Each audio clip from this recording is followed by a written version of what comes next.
Buenos días, muchas gracias por la asistencia, muchas gracias a Óscar por la invitación a compartir este rato con Gerd Leonhard. Es un privilegio y es un privilegio estar en Burgos, en este tercer foro de la cultura que, como he dicho antes, ha hecho de esta ciudad un faro de costa de los debates más importantes, más intensos y más necesarios del presente, aunque aquí venimos a hablar del futuro. De un futuro que además es galopante, es urgente, es esto mismo que ya estamos viviendo.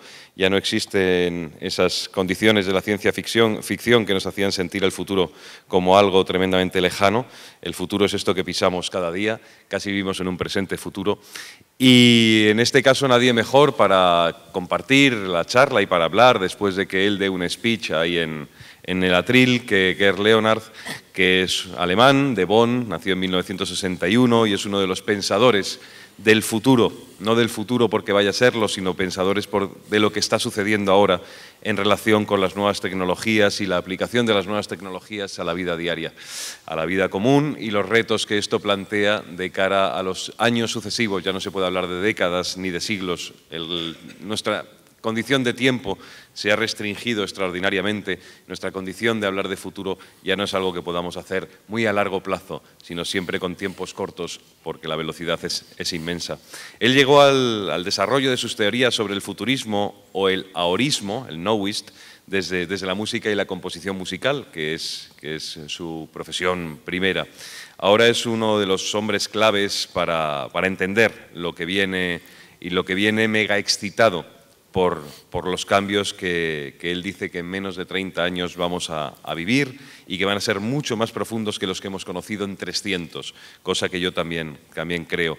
De eso hablaremos, de máquinas, de inteligencia artificial, de emociones y de cómo la tecnología es uno de los salvoconductos probablemente para que el progreso tenga sentido, pero también uno de los peligros que pueden establecer una franja extraordinaria entre un primer mundo, que puede hablar alegremente de sus capacidades tecnológicas, y un tercer mundo, donde probablemente más importante que la fibra óptica sea el pozo de agua, sea la medicina y sea la sanidad.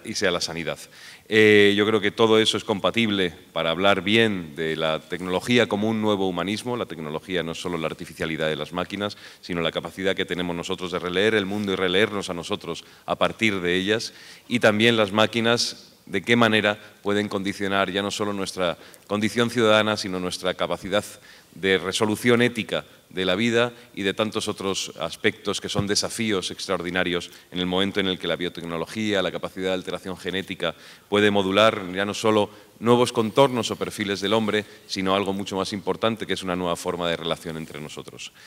Yo creo que sin más espera vamos a escuchar a Gerd Leonhard, porque creo que nos tiene que dar claves importantes que luego sirvan para el desarrollo de la charla.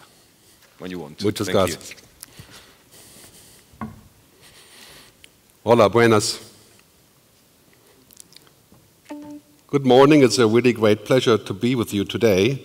I hope today we have more sun than yesterday.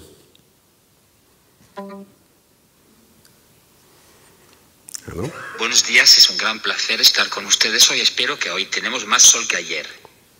Not bad, huh? So this is an app called Say Hi, and I use it everywhere. 6 months ago I was in Japan. I had roughly a half an hour conversation with the sushi chef. I spoke in German, he spoke in Japanese through this. So in roughly half a year, the first company will present a device that you put an earpiece in, and you don't actually have the mobile, you just do it on your wristwatch, and it will translate in real time in 35 languages. In real time. So you can finally have a relationship with somebody that doesn't speak your language, if that's what you want. I mean, talk about this. I mean, this is basically, these devices here are our second brain. They're the external brain. And for some of our kids, it's the first brain, because they're always looking there. But everything is in here. Your music, the news, social network, dating. Right? Everything is in here. Now imagine if this device is going to go onto my eyeglasses, and I can command it by looking. That's already here, Google Glass, right? But in the very near future, Virtual reality, I can connect directly, you know, with glasses or a helmet, and then in 10 years I can connect direct from my neocortex, like the cochlear implant for hearing. Right? Imagine if that is a reality. So who in this room would not want to be superhuman, superhumano? Everyone.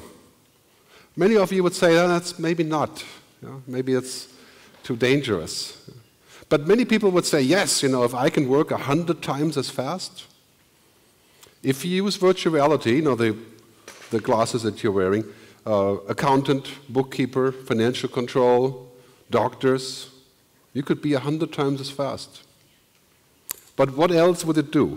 Where is that future taking us? We're looking at a future where it's essentially like this, where people and technology are coming together. Now think about this, you know, we may be the last people for the foreseeable future that actually know what offline means, you know, not connected.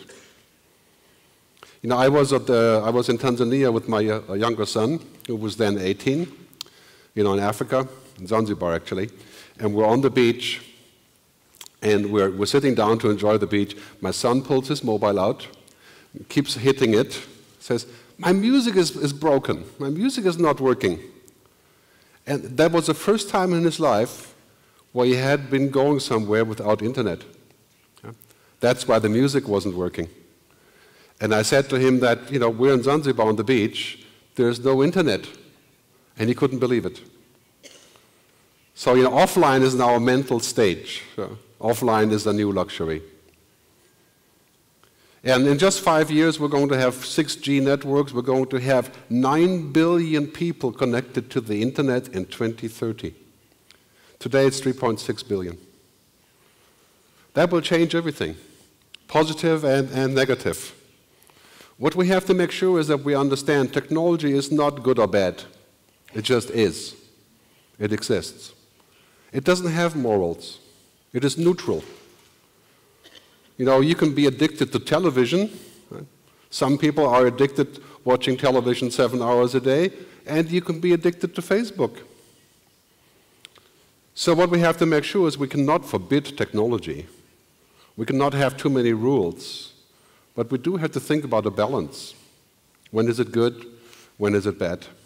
Our world will change more in the next 20 years than in the previous 300 years.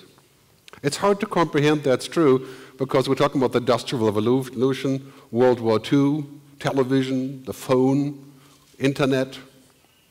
But now, these devices, technology, is going inside my head. You know, using the mobile phone, the smartphone, using social networks, it changes how you're thinking. It changes how you're feeling. And imagine if this information goes deep inside of us, it will change who we are. And very soon we can have nanobots in our bloodstream to fix our cholesterol. This is not science fiction. This is 10 years ago. All of you in this audience, I don't see anybody over 80 here, you will see this. Don't believe for a minute that I'm talking about science fiction. This is now. All these things, virtual reality, data mining, it's already here, 10 years. So, it could be heaven, or it could be hell. The question is, what do we want it to be? The question is not to use no technology. There is no such option. There is no option to go back and say we are going to go back to not having smartphones or the internet. We're going like this. We're going at mind-boggling speed. We can take offline luxury, but that's the future. It's technology. We have to make sure that we think about how we can make this good for humans, not good for money. There is a difference. I have to emphasize, in America you have to make that difference. Yeah. I live in Switzerland where we have lots of those debates. But who is responsible for making it heaven? It's not just us. I mean, if you have trouble with Facebook, you leave. Yeah. But it's politics. Yeah. Every politician, every governor, every mayor, every prime minister is now in charge of our future. And we have to make laws and rules and social contracts, as Telefonica says, a new social contract, Kontakt sozial. That's really what we're doing here. So it could be heaven. Huh? We could touch God. I mean, I'm not religious, but we could be like superhuman. And I mean, this is no joke. If you're wearing virtual reality glasses, you can work 100 times as fast because you can go inside the information like Tom Cruise in Minority Report. If you're a policeman and you're using technology, and all of a sudden you have to wonder, is it everything that's known is going to show up? I mean, we're already living in this world. Everything, everywhere, everyone. In China, every single person is subject to face recognition. So if you cross the street in China and you're registered and it's a red light, you get a ticket in email. The Chinese government will send you a ticket because they scan your face. I'm not sure we could do that here. You know, everybody would get a ticket all the time. Yeah. But this is definitely not a good thing that we want to have. We have to decide on what we do, because this is what technology does.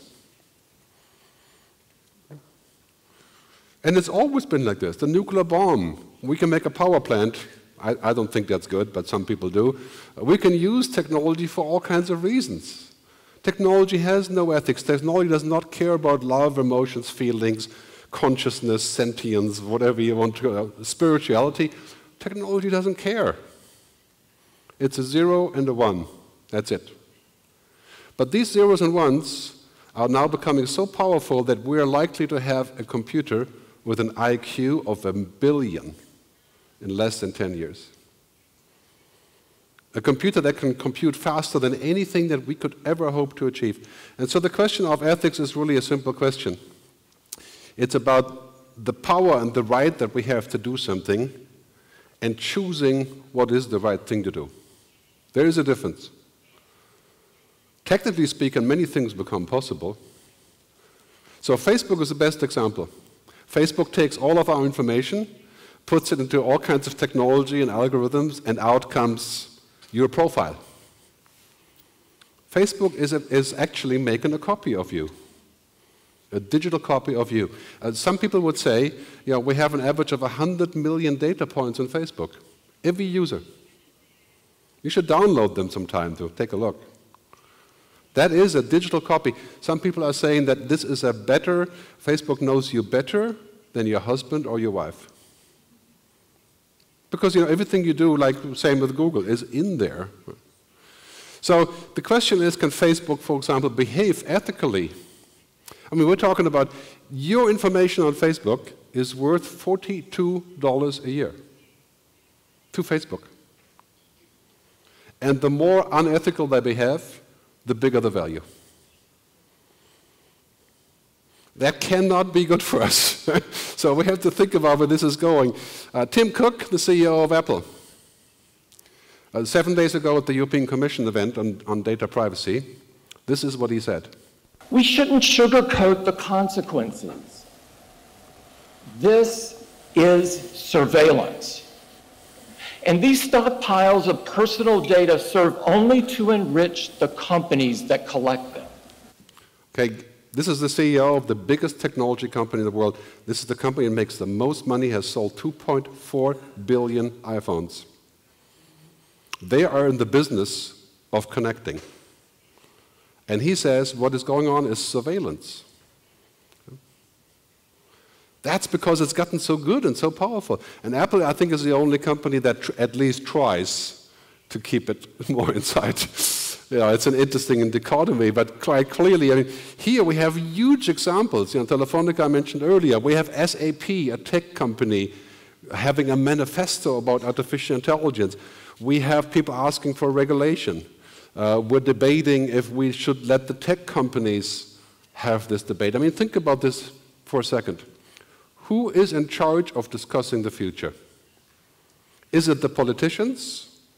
The King of Spain? Is it us? Who is debating the future? IBM, Microsoft, Google, Facebook, Baidu, Tencent, Alibaba. They are talking about the future, and they're having fantastic stories. The future is about us. It's not about some box. It's not about some network, about making money with downloads or advertising. The future is a bit more than that, and we should be debating the future. Look at the discussion about digital ethics. It's exploding. I started this 5 years ago and nobody was interested. That's like, you know, sustainability or so.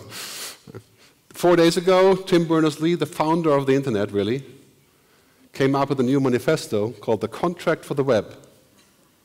It's a new way to think about how we're going to do the internet. This is a huge movement, and this has to be a European movement.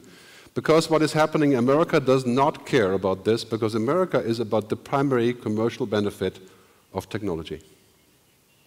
Not to say that Americans don't care, there's plenty of Americans that do. I lived there 17 years. But the philosophy in America is not humanistic. I mean, think about the difference for a second. In Europe, we are humanists. I think all of you, if I go around all over Europe asking that question, everybody wants to be human. If I ask the question in Silicon Valley, what do you want to be in the future? Guess what the answer is? I want to transcend humanity. I want to be superhuman. That's the answer. And if I go to China, it's the same answer, except that the state is organizing it. You know, not the private companies. So we in Europe we have to have a good position on this issue, that we are interested in having technology for the benefit of society. So digital ethics I would define as the difference between whatever technology thinks we can do and what is the right thing to do, and basically putting humanity first.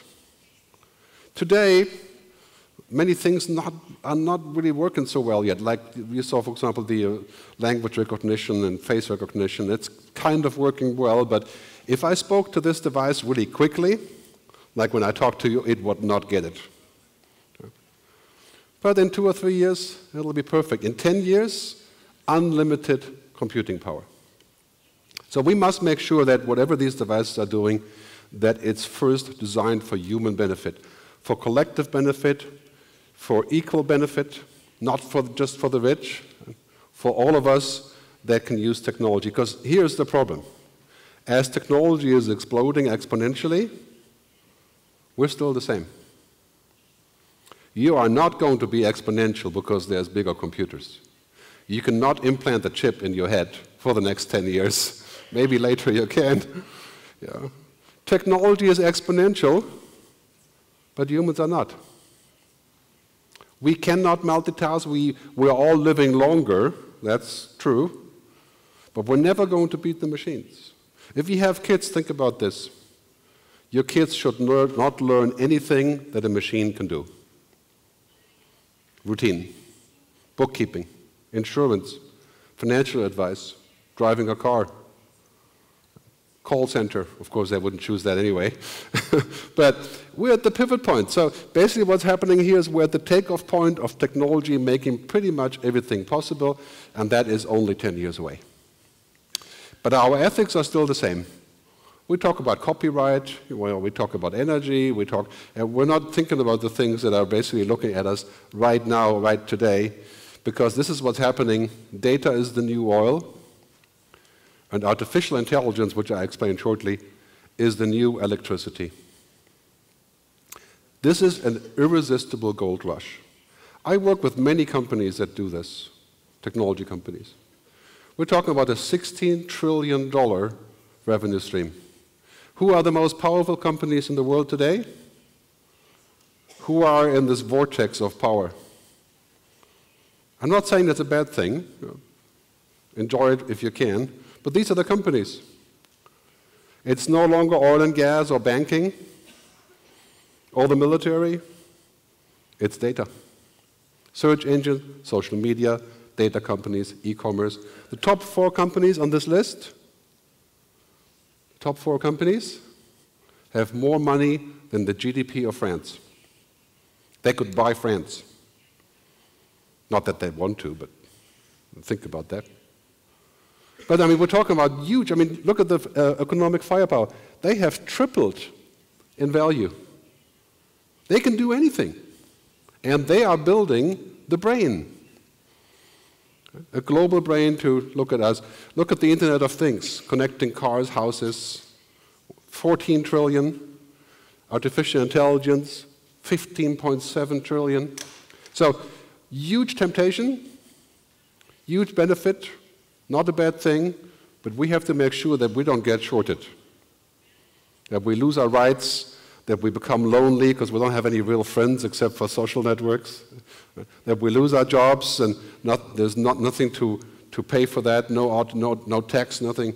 Because AI is really defined as this. You know, we're talking about machines that in the very near future and today, they can hear, they can see, they can speak, they can learn, and some people say that they can think. Now, when you think about learning machines, cognitive computing, they are not learning like we are learning. They're learning from patterns. That's not human at all. And their thinking will never be human, at least for the next 50 years.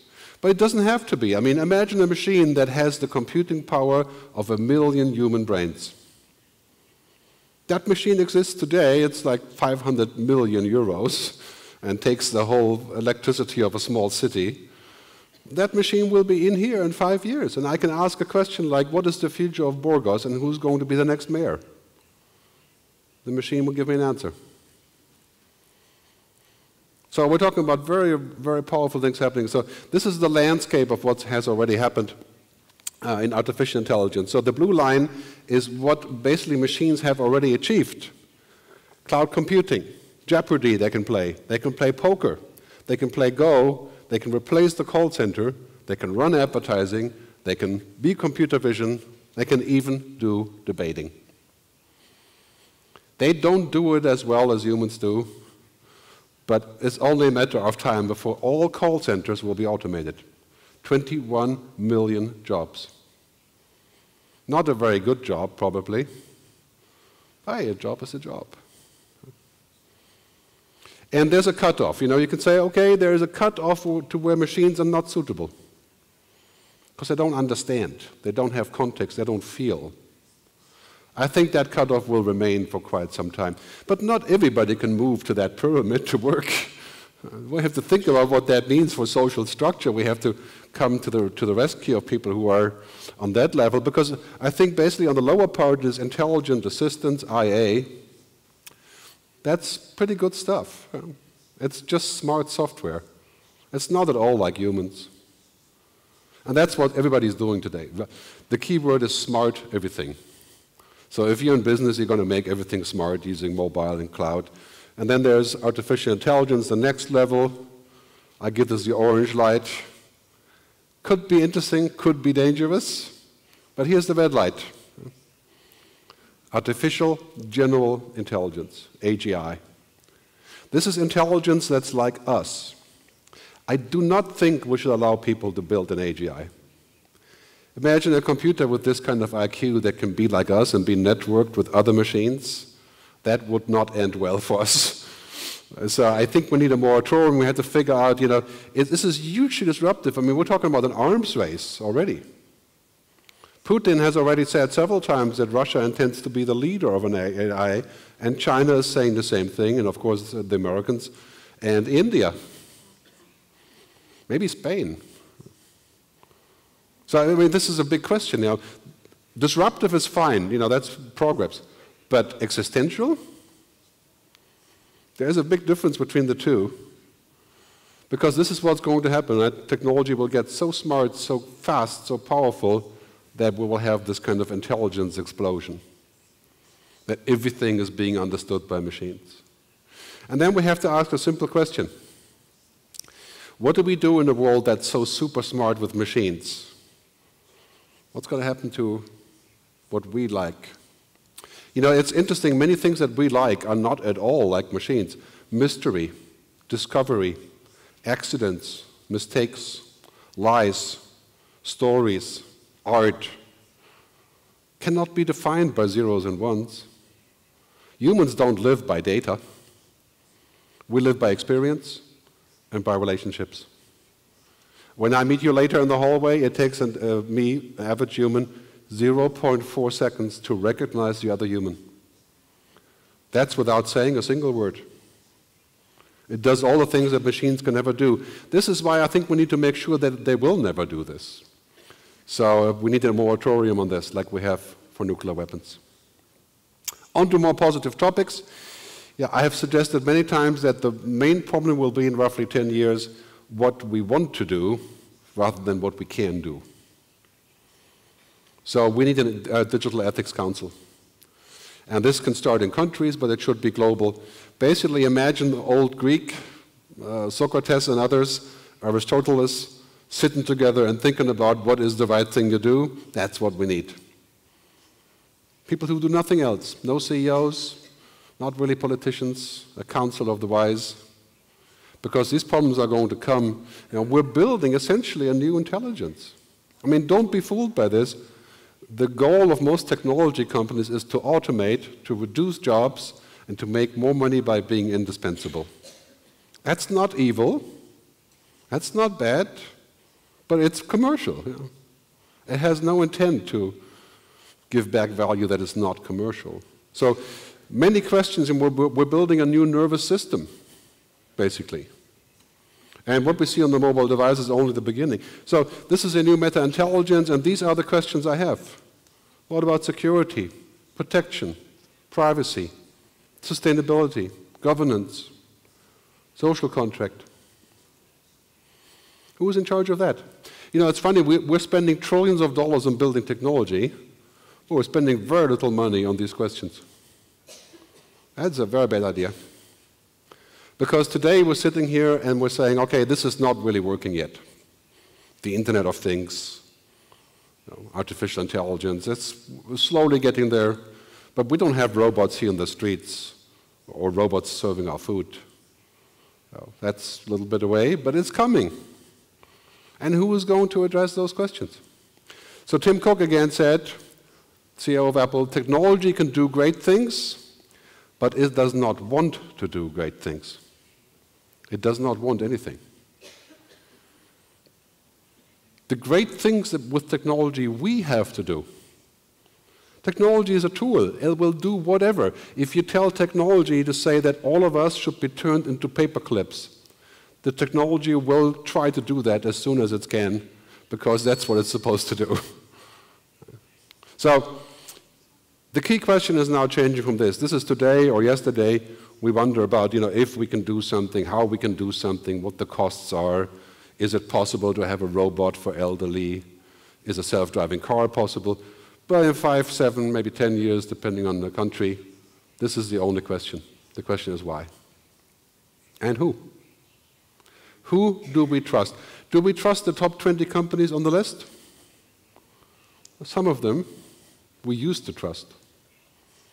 Do they prove their trust? They're going to have to prove their trust because they are giant international cartels. Facebook has 2.4 billion users. It's the largest country in the world. And Zuckerberg has more power than any real president. So we have to think about this, you know, where we are going with, I think many of these things are not sustainable. Think about the addiction to social networks. There's probably people in this room who are addicted to Instagram. Or, of course, our mobile phone. The filter bubble. We only hear what we're supposed to hear on social networks because we're supposed to come back and stay. We're not supposed to hear things that don't agree with us. That is not democracy, that's not a medium, that's called manipulation. And that is, you know, if we really want to have good media, we have to invest in it. That's why public media is so important.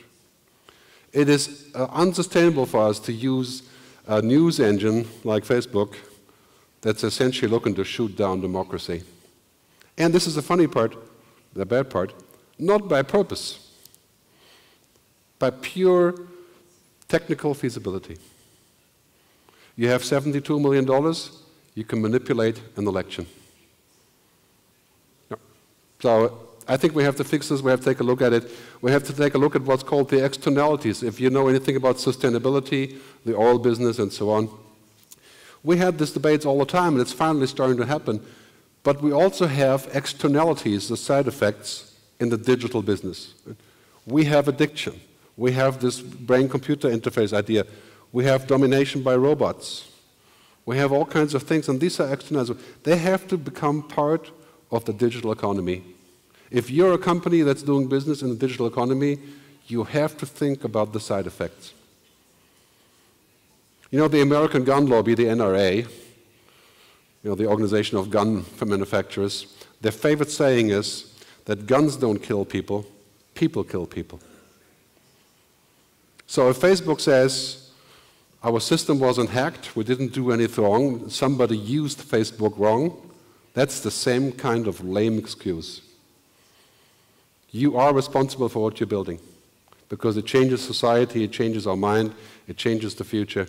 So we need to move to a new economic system that's happening in the next 20 years, roughly 2030. It's been discussed many times, and this will be a tough one. Basically, three things that we have to look at: people, planet, prosperity. Not just one thing. If we were to just look for prosperity, we would turn every human into a machine by connecting them. We would sell all the information, we would have no protection, and we would basically be completely naked, because that's progress. It makes money. It makes trillions. We have to think of a new economic logic, and that's starting to shape up. So I'm going to come to the end, and we'll take some questions. So bottom line is, the more that we connect, the more we must protect what makes us human. We used to think that the more we connect, the more we become human. That's obviously not true. You will not find happiness in the cloud or on the screen. What you find in the cloud or on the screen is hedonism. It's momentary happiness. And it's not a bad thing. You know, when I call my son in New Zealand on WhatsApp, I'm happy. I can use WhatsApp, it's free. But happiness is something else. It's a larger story of life. Protecting what makes us human means, for example, we have to have regulation and understanding of what is okay to do and what is not. Automatic weapons that kill people without human supervision? Definitely not. Provisions of leaving a mobile phone when you go to school? Maybe that's a good idea, like they're debating in France. That will, of course, cause a lot of debate about which direction we're going. But what makes us human are all the invaluable things: mystery, understanding, foresight, storytelling, intuition. Einstein said, imagination is more important than knowledge. If you have kids, this is what they have to focus on in the future. It's great to have knowledge. You know, Einstein had a lot of knowledge. But imagination, machines will never have. Well, I shouldn't say never. You know, it could be 100 years, yeah. Different discussion. But machines don't have emotions. They don't exist. You may know the German word Dasein, existence. Machines don't exist. And how can a machine that looks at my face and says, Gerd is angry, the machine does not know what a face is or what a face feels like, and it certainly doesn't know what angry is. It can identify it, but it cannot be angry. It's a very, very big difference. So the biggest danger today is not the machines will kill us. Forget about all the stuff you see from Hollywood and Black Mirror and Ex Machina. You know, that's entertaining. Okay? The biggest challenge is that we become too much like the machine. We get too lazy, we stop having personal contacts, we fall in love with our machines, we don't leave the house, we order stuff, right? We don't pay the right places, we don't support public media. That is the biggest challenge. The more you become like a machine, you will be basically useless in 10 years. And because machines are learning the things that we can do. Anything that's routine, machines will learn. It's the end of routine. But here's the good news. The end of the routine is not the end of work. It is just the end of routine. If you're a doctor and you're looking up a disease in your books or online after you've spoken to a patient, in the future, you don't have to do that. You can do it right at the hospital bed with a small robot that has access to 500 million facts and pictures. That's a routine that can go. It's not a big problem. It just means you change your job. If your job is 100% routine, you are in deep trouble. And that is our reality. We should not sugarcoat this. We have to be ready for this change when people like truck drivers and fast food workers and bookkeepers and call center people are going to lose their job at 98%. Then we have to think about what that will do for us. But here's the positive part. Anything that cannot be digitized, turned into an algorithm, becomes hugely valuable. And this is what our kids have to learn. Our kids have to learn how to understand nature, silence, boredom, creativity, imagination, invention, improvising. That's really what they have to learn. Because their future is going to be not having a fixed job, but hopping from job to job or on-demand work like many people already do today. 50%. I mean, look at the facts that are positive. Only 5% of all routine jobs can be fully automated. So yes, a pilot can be automated. The plane can fly itself. But would you go in an airplane without a pilot? The reason the pilot is there is because of us, not because of the machine. So that we still have a pilot. We're still going to have a doctor. We're still going to have lawyers. We may not have many bookkeepers. I don't know, depending on how good your bookkeeping is, right? But here's other good news. 85% of all new jobs have not been invented yet. We should not be so negative about this. We should be more inventive. I mean, this is a huge fact. Do you know that around the world there's 31 million social media managers? You know what that is, managing your social media output or input, right? That job didn't exist 10 years ago. There was no social media 10 years ago. And now we have 31 million. So if you can invent your job, you'll have a good future. To invent your job, you have to do this. Emotions, creativity, imagination. In the future, the less we work like a robot, the better. And this is something that we have in Europe. We generally don't work a lot like robots. We're more humanistic. We have more humanistic values. And that, I think, is a saving grace that we're going to see. So to summarize, in terms of education, we need to get away from this idea that as long as we have technology and people are scientists, mathematicians, engineers, we're fine. That's obviously not the truth. Because machines will learn that as well. Now we have the other skills, what I call HECI, as opposed to STEM, humanity, ethics, creativity, imagination. We need to marry the two, in schools, in universities, and in funding. They should be equally funded. More music, more philosophy, more art, more sports, more exploration, more entrepreneurship in school, not just coding and math and engineering. Because we're not going to beat machines in these disciplines in the near future. So, bottom line is, looking at our cards, we still have the same cards. Technology adds cards all the time. We need to make sure we invest the same amount of money and time in humanity as we invest in technology. I mean, that's why we're here. We're having a discussion here at a Cultura event. I mean, we're discussing things here. This is part of what we have to do to invest in humanity. So the bottom line is really this, this technology innovations are coming in a wild, furious pace, and basically all of those are going to be substantially impacting everything we do, artificial intelligence, cloud computing, quantum computing. We're going to be in a world where that is the new normal. And that you have to understand. Whether you like technology or not, this is really something that's happening, and on top of that, we have to place what we like. The future is awesome humans on top of amazing technology. Can we have a future where we just have amazing technology? That's not enough. Can we have a future where we're just awesome humans? That would be nice, but it's not very realistic. So somehow we have to find a way to that future. And I think we can. We're not too late. We have the will. Now we just have to execute. Because the bottom line for me is we need to embrace technology, but not become it. Thanks very much for listening.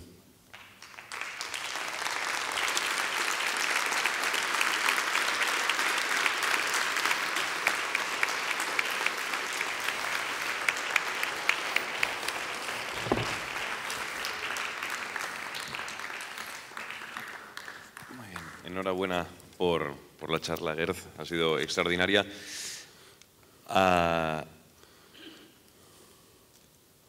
¿Ya te has conectado? Yeah, I'm here. Vale. Ready to roll. Bueno, a mí durante la charla de Gerd me ha dado tiempo a replantear muchas cosas de las que tenía apuntadas, pero principalmente a sugerir una alarma, es decir, estamos a tiempo, por favor, de volver al carro de caballos. Lo que ha planteado es alucinantemente inquietante.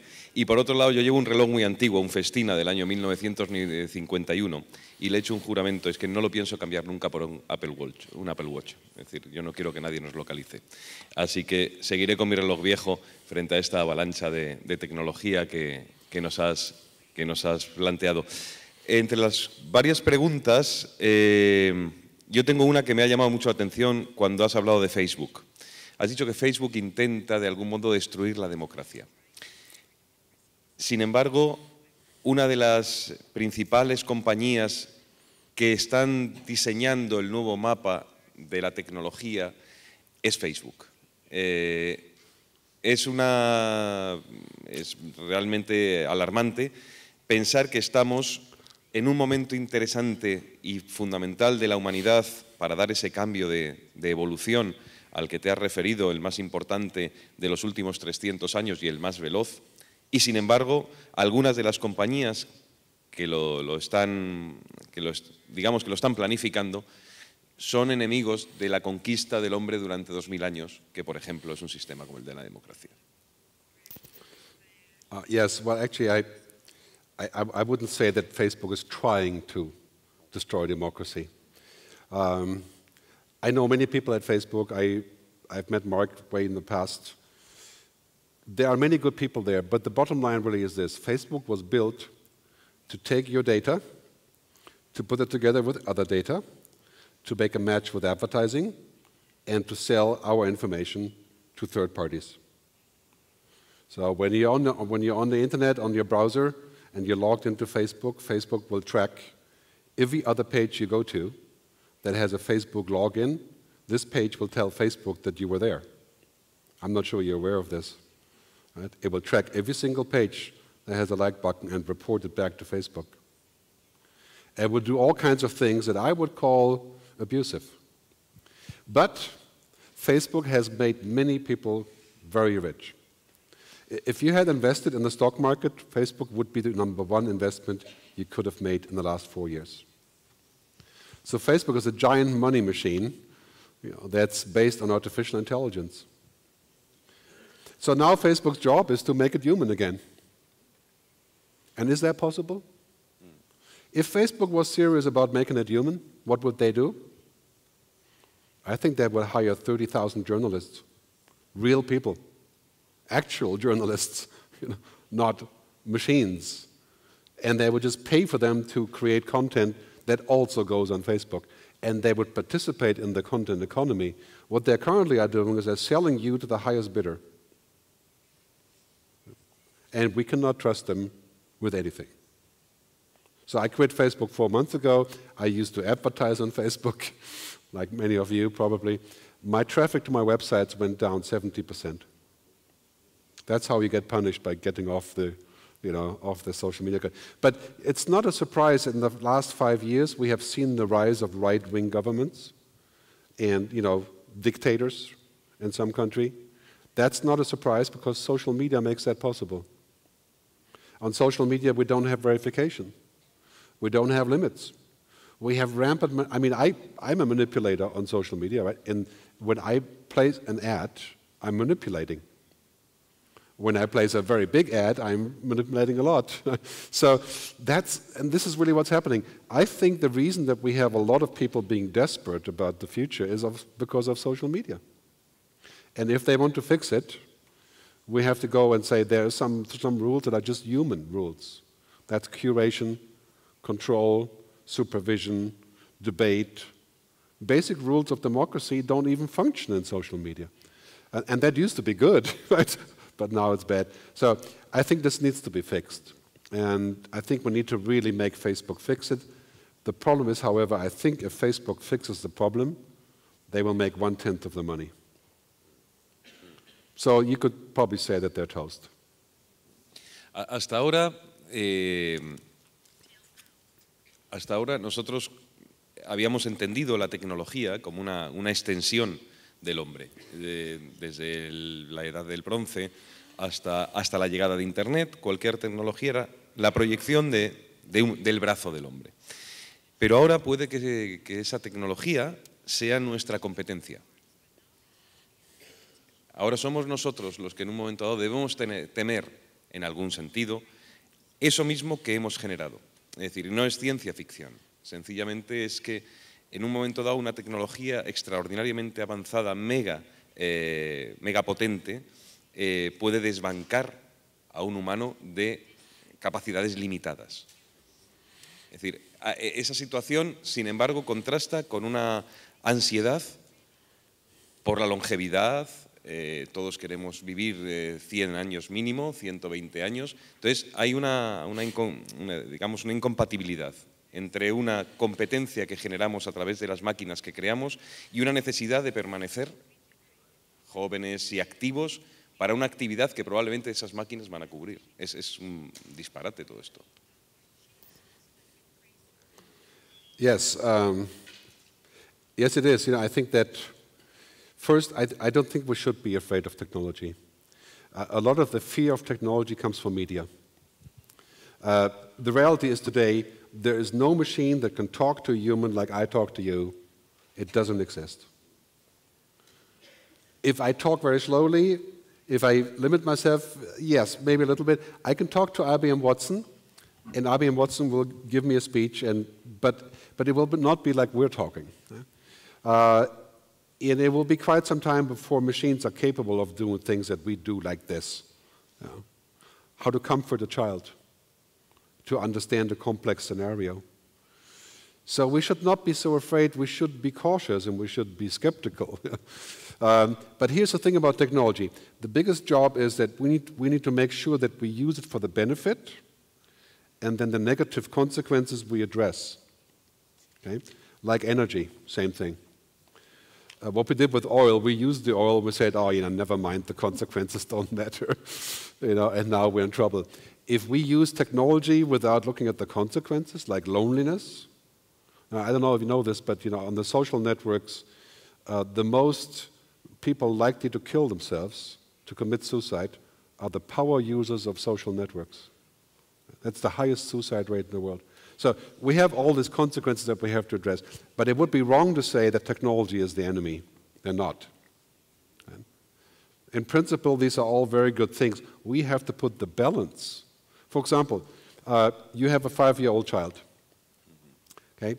It would be a very bad thing that every time you're on the airplane, you put the child in front of the iPad, and the child plays on the iPad the entire time, because the child at 5 years old will learn that the world is a boring place without the iPad. But it would also be wrong to say that the child cannot use an iPad. It's a question of proportion. So, and this will be up to our politicians and to us and to governments and to social. Right now it's completely unfiltered, and that's not good. Y luego hay un aspecto que es interesante que has tocado en algún momento de tu charla, que tiene que ver con las humanidades, es decir, con la cultura, con todo aquello que pertenece ya al territorio de lo emocional, allí donde la máquina, donde digamos lo matérico, lo material, no tiene tanta importancia como lo impulsivo o lo arterial. Ahí es donde yo también me pregunto, y esto sí tiene que ver quizá con la ciencia ficción, la posibilidad de que en un momento dado la alteración, por ejemplo, genética, que existe, la posibilidad de modular de algún modo seres humanos, también altere nuestra concepción de la cultura y del arte. Es decir, la modulación de un ser humano que se supone que va a leer, que va a escribir, que va a pensar, que va a dibujar, alterada puede generar otras extrañezas, ¿no? Y a la vez la máquina no sé que no puede sentir, pero la máquina puede imitar, repetir, incluso sustituir. Entonces, no sé de qué manera la última resistencia que queda ante la avalancha de un mundo excesivamente tecnologizado sea una cultura libre? Yes. Well, generally speaking, the question isn't so much of whether technology can do something. That's what we ask today. In 10 years, we'll be sitting here and we'll be seeing people who do that, who are connected to the internet with their brain. I mean, this is entirely possible. The question is, do we want that? Should it be the new normal? Should we all change because they have changed? And what do we actually want? And that we have to decide. I mean, it's not a question. Technology will be able to do that. Yes, totally. The question is, how do we keep it human? How do we keep a human benefit? And also, for example, if we're looking at technologies that will make us live longer, genetic engineering or other things. There's already a drug by Novartis that's $470,000. If you have leukemia in the final stage, basically means you're going to die, for sure. You can take a genome alteration. You change your genome with a very slim chance of surviving, and the operation is $470,000. Takes 4 seconds to change the gene. If the future is that we can beat cancer or diabetes or Alzheimer's if we have €1 million, I don't think that's a good idea. So really is, okay, if we can save one person in the world from cancer by having genetic engineering, we have to do that. But then we have to deal with, what are the laws around it? Who pays for that? Should it be public? Should it be private? So my position on this is technology is a good thing. We have to regulate it. We have to put a framework. We have to create a national park for humans. Right? We have to protect what we want. So we keep it outside of technology. For example, I think it's fine if you do online dating like Tinder or so, if you have to. I understand people do this. I don't think it's a good idea to think of a robot as a potential partner. And people will do it anyway. I just don't think we should make it normal. So it's basically a question not yes or no, but proportion. I mean, think of technology as a drug. I mean, it's funny, in many ways we can think of technology both as a religion and as a drug. And in fact, of course, they are the same, kind of. Depends how you look at it. But anyway, so with most drugs like alcohol or cigarettes, we regulate a little bit. But yes, you can buy a beer at 5 in the morning and drink as many as you want. But there are reasons why we don't do that. So beer is not illegal, but there's regulation. And we need the same thing for technology. We cannot make it illegal, but we can certainly try to make it in the right context. Ahora que citabas el tema de la ciencia, citabas ese medicamento tan caro, esa alteración genómica para poder superar un cáncer o una leucemia en este caso, hay algo que sería interesante que también escuchar tu reflexión, y es cómo las relaciones entre humano y máquina también dependen del contexto económico que las crea. Y aquí es donde entra una de las derivaciones interesantes del asunto de la tecnología en el futuro, y es de qué manera en un mundo de 7.000 millones de personas, donde la tecnología principalmente se desarrolla en una sola de las partes, que es la que pertenece al primer mundo, y donde las necesidades básicas de esa otra parte del planeta, mucho más abundante que de los que estamos aquí, no están en la fibra óptica, sino sencillamente en la canalización del agua, en el riego, en el pozo de agua potable, en una sanidad elemental y accesible. ¿De qué manera la tecnología no abre más la grieta, la franja entre esos dos mundos? Un mundo que avanza pletóricamente hacia un futuro lleno de posibilidades tecnificadas y una gente que probablemente verá todo aquello desde la frontera de la necesidad. Yes, well, first, the developing world is connecting very quickly. There are lots of commercial reasons for that. In 10 years, we will have 9 billion people on the internet on a population of 10. 2030, roughly, that's the timeline. So 90% of the world will be connected because there is commercial imperative and incentive. The problem is, however, Technology does not solve social or political problems or cultural problems. It makes them worse. So when you have a problem with profit staying on one side and money staying polarizing, then on the other side, technology comes in and creates more money. It will not make that problem go away. It will make it worse. If we want to solve inequality, that's a political discussion. That's about taxes. It's about what we prefer. It's about governance. It's about all the same as before. I mean, ever since the internet has become really big, inequality has increased. We have not managed to get the benefits of technology to everyone. I think we need to institute mandatory licensing programs. For example, if you have a technology for solar energy or for the Internet of Things, it should be mandatory to license to places like Africa and, at a much, much lower rate. And there should be public involvement in spreading the benefit of technology. And as Bill Gates has suggested, we're going to need a tax on robots. If Telefonica decides to automate the network operation, which they will, they have to, they could save 50% of people.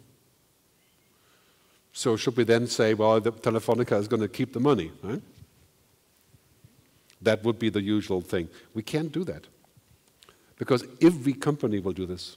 Every company will find a way to reduce. And so we have to incentivize them to create new jobs. Right? We have to say either you create new jobs or new businesses, or you put money into a fund, or you do something to advance the prosperity of the society. Otherwise, we polarize more. And polarization leads to crime and terrorism. So clearly, we have to solve that problem. And that's a very big. I'm not generally for taxes. I live in Switzerland, but I think if we don't apply the vision of saying we distribute the money that we're creating, then it's going to go like this. And we have that already as a very big challenge. So this is a political debate. Pero es interesante que una figura como la de Bill Gates, por ejemplo, con su fundación, el de Bill Gates, tengan, por ejemplo, África como uno de sus espacios de intervención principal, cosa que es encomiable, no lo digo como crítica, sino encomiable la inversión que han hecho para encontrar la vacuna contra la malaria. Pero a la vez el desarrollo de una nueva tecnología de inodoros para que no haga falta agua para la salubridad de los pueblos, aldeas o ciudades. Pero eso no es realmente lo que uno cree que hay debajo de toda esa condición, digamos, de mecenazgo, ¿no? De mecenas. Uno siempre tiende a pensar mal y tiende a creer que lo que hay es el establecimiento de una red de equilibrios, pero que siempre son equilibrios deficitarios con respecto a lo que desde aquí podemos ofrecer. That's a complicated question, but generally speaking, I think there are some things that the free market will do by itself, and there's some things it will just not do. We have to be careful of which one is which, and not to intervene too early or not to intervene at all. And that's not an easy question. I mean, look at the music industry. I was in the music business for a long time. The music industry is run by cartels. There's 4 companies by licensing copyright laws that are 50 years old. And what do we have today? We have Spotify and other companies who are selling music. It's a great service, but Spotify will not survive if they don't keep paying 80% of money to the labels. And the labels are not paying the money to the artists. So it's dysfunctional. When you have a dysfunctional market, then other things need to happen to equalize the market. That's called regulation. So Facebook is dysfunctional. Google is dysfunctional. Many of the e-commerce cartels are dysfunctional. They have to be put in the right place, and that is what we have to do as a society. And I think this is, if you're talking about Africa and people buying these things and progress, I think some of the things we have to give to them, other ones they have to buy. But it is not going to be easy to find out which. I mean, from my point of view, if we have a technology for desalination of water, which is being invented now, we need to give it to all the African countries for cost. But, you know, this is I don't know, this is what we call post-capitalism, right? I don't know, this would be my idea of it. Ya por último debemos ir acabando y sobre todo pasar la palabra al público. Es curioso que cada vez la tecnología se invisibiliza más. Es decir, antes veíamos los grandes robots, que eran como muy intimidatorios. Ahora toda la tendencia es a la nanotecnología, la invisibilización. Es decir, que no veamos esa otra parte del progreso, ¿no? Es curiosa la estrategia. Yes, well, let me summarize just to give a positive note, you know. As I said before, I think the future is better than we think. It's better than we think because we have the tools at our disposal to do amazing things with technology.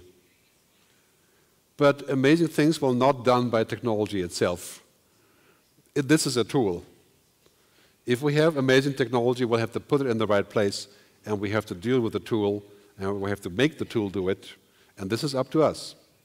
So we should not fear technology, we should fear the bad use of technology and the lack of wisdom to use technology. And this is really what it comes down to.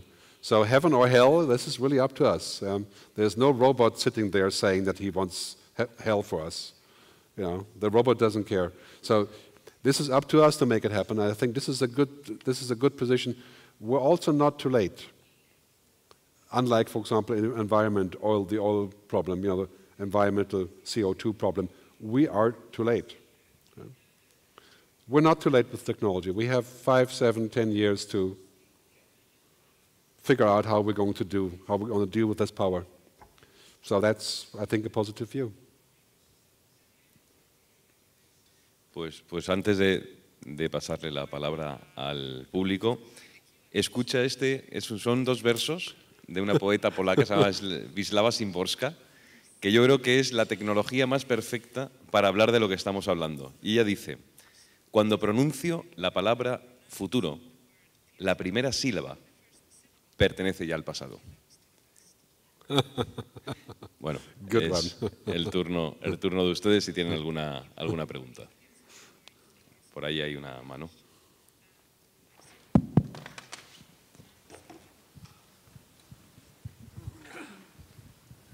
Hola, buenos días. Gracias por el buen momento que nos has hecho pasar. Quizás gracias a la tecnología nos ha permitido comunicarnos.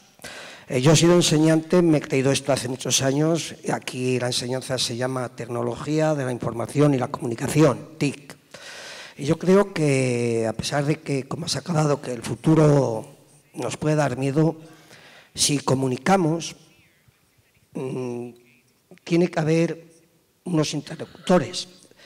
Yo ahora me ha permitido interpretarte tus sonidos, pero ha habido una empatía, ha habido unas endorfinas que se han desarrollado en mí al verte tus gestos, al verte tus rictus, al verte tus pausas. Es decir, yo iba viendo. Yo creo que a lo largo de la historia, yo me acordaba cuando hablabas de los antiguos griegos, siempre se ha utilizado la información y la comunicación como ámbito de poder. Me acordaba del oráculo de Delos, cuando iba a los poderosos, primero se informaba y después comunicaba siempre con ambigüedad, nunca se equivocaba. Lo más latao es cuando la lucha entre griegos y persas dice que si la emprende en esos momentos el rey griego, partirá el imperio. Le partió, pero perdió.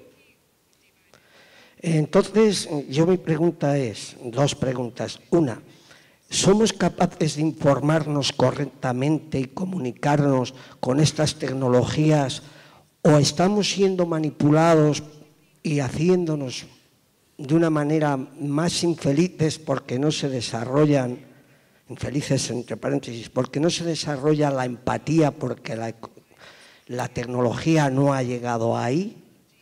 Y 2, antes decías que gracias al WhatsApp, yo también tengo una hija de las antípodas, gracias a ellas me comunico, pero aquí decimos que el cariño lo hace el roce, o el roce hace el cariño.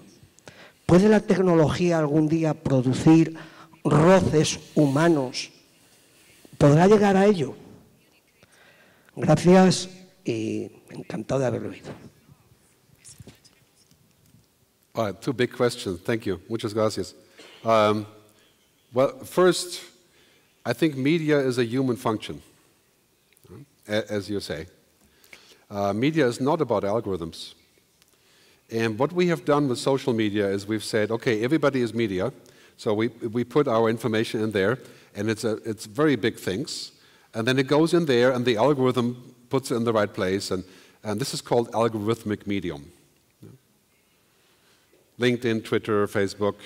And so I say, okay, that's not a bad thing, but it's not all we need. I mean, if we're talking a medium, I want people with opinions, I want honest people, I want people with good research, I want people who are paid to do a good job, I want people to do the right thing because I don't like junk food, you know? It's like a good restaurant you can go to, it's going to cost a little bit more, you know?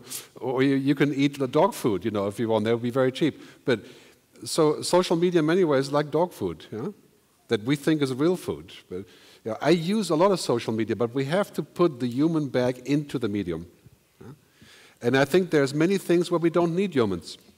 You know, if we're going to not drive a car, that's not a big loss. Driving a car is not a human function.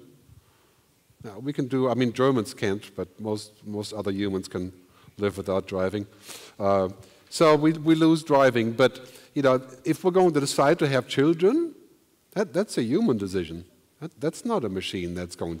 We're going to decide who to vote. So what we have to do in technology is we have to give the stupid work to the machines. You know, the database, the crunching, the pattern analysis, the monkey work. The things that make us human, and media is one of those, we have to invest in. And the companies that are making their changes, they have to invest in making it human. So if they do that, then I'm happy with them. If they don't, then I'm leaving. The second question is whether machines will be able to transfer love. And I mean, I think it's theoretically possible that a machine develops a consciousness based on really complex algorithms in maybe 50 years. That's possible. Will that machine be like a human? No. Are we just machines? People ask the question. I would say you can make an argument, and many scientists make the argument, right, that we are essentially just data. I understand the argument, but I don't believe it. So basically, I'm hopeful that we're not just machines. In any case, I think this is a long time away, this discussion of machines having those kind of capabilities. Machines are very good at simulation. You know, I don't know if you use Tinder, you know, the dating app, right? Tinder is a simulation of dating. Very powerful simulation. Nothing wrong with using it, but it's not the same. You know, when you have an iPad, you download a program to play music. 10 hours into the program, you can be pretty good making music with the iPad. I'm a musician. I was a guitar player. 10,000 hours to become a bad musician. Just kidding. Become a decent musician. Right? There are some things that we cannot use technology to pretend that it's the same thing. Right? You can marry a robot, but it will not be your wife. Right? It will do certain things, but it will not be your wife. And there's some things that we can't simulate because we are nature. You know, we need a little bit more than a simulation. So if you like a simulation, then be my guest. But so I think that is the key issue.